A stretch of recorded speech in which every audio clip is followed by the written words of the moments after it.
අද අපි ඇවිල්ලා ඉන්නේ කුරුණෑගල රිදී විහාරයට. කුරුණෑගල සිට කිලෝමීටර් 21ක් දුරින් මෙම රිදී විහාරය පිහිටා ඇත. පුරාවෘත්තයක් ලෙස සඳහන් වන මෙම රිදී විහාරයේ කතාවස්තුව මෙලෙස සඳහන් කර ඇත. එක්තරා ගැල් කණ්ඩායමක් තම ගමන් මාර්ගයේ ගිමන්හල ලෙස මෙම ස්ථානයේ තෝරාගෙන ඇත. මෙම ස්ථානයේ නැවති කුසගින්න නිමා ගැනීමට පැණි වර්ගා ගෙඩියක් ආහාරයට ගන්නට පෙර මහා සංඝරත්නයට කොටසක් වෙන් කර ඉන්පසුව රහතන් වහන්සේ නමක් අවදි බලයෙන් මෙම ස්ථානයට වැඩම කොට එම දානය පිළිගත්තේය. ඉන්පසුව මෙම විහාරය වරකා විහාරය ලෙස නම් පට බැඳුනේය. අනුරාධපුර වැඩ සිටි ඉන්ද්‍රගුප්ත මහරහතන් වහන්සේ මෙම ස්ථානයේ සිට වරකා වැළඳූ බව ජනප්‍රවාදයේ සඳහන් කාරණාවකි. මෙම ස්ථානයේ ගිමන් හැරයමු ගැල් කණ්ඩායම අනුරාධපුර නගරයට යාමට පාර ඇසූ විට මහරහතන් වහන්සේ ඔවුන්හට පාර කිව්වේ රිදී ලෝපස් තිබූ ගුහාවක් අසලින් තිබූ මාර්ගයක් පෙන්වමින්ය.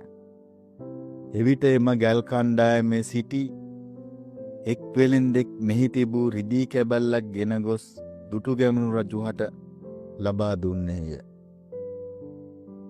ඉන්පසු රජතුමා අමාත්‍ය මණ්ඩලයේ කැඳවා එම ස්ථානයට පිටත් කර එම රිදී අනුරාධපුර රාජධානියට ගෙන්වා රුවන්වැලි මහා සෑය ඉදිකිරීමට භාවිතා කර ඇත. ඉන්පසුව කෘතගුණ දැක්වීමක් විදිහට මෙම ස්ථානයේ විහාරයක් සාදා රජු විසින් රන් පිළිමයක් පූජා කර සංඝසතු කර ඇත. ඉන්පසුව රිදී විහාරය ලෙස මෙම ස්ථානය නම් කර ඇත. කෙසේ වෙතත් මහා වංශයේ නම් කර ඇත්තේ රජතෙරළෙන ලෙස සඳහන් කරය. රිදී විහාරයේ ගෘහ නිර්මාණ ශිල්පයට අනුව මේ පොළොන්නරු යුගය දක්වා ඈතට යනු ඇතැයි පුරාවිද්‍යාඥයින් මත පළ කරයි. රිදී විහාරයේ සිතුවම් කර ඇත්තේ දෙවරගම්පල සිල්වත් තැනැත්තා ලෙසද සඳහන් කර ඇත.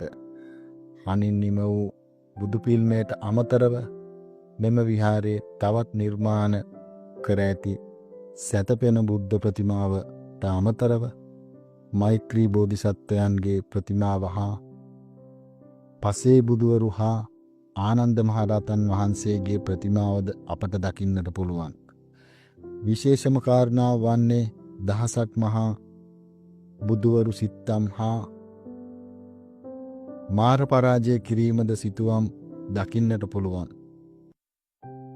කළුගලින් නිර්මාණය කරන ලද දුටුගැමුණු රජුගේ යයි සැලකෙන නිර්මාණයක්ද අපිට මෙහිදී දැක බලාගන්න පුළුවන් වන අතර මෙම රිදී විහාරයේ කතාවස්තුව මෙලෙස අවසන් කරනවා.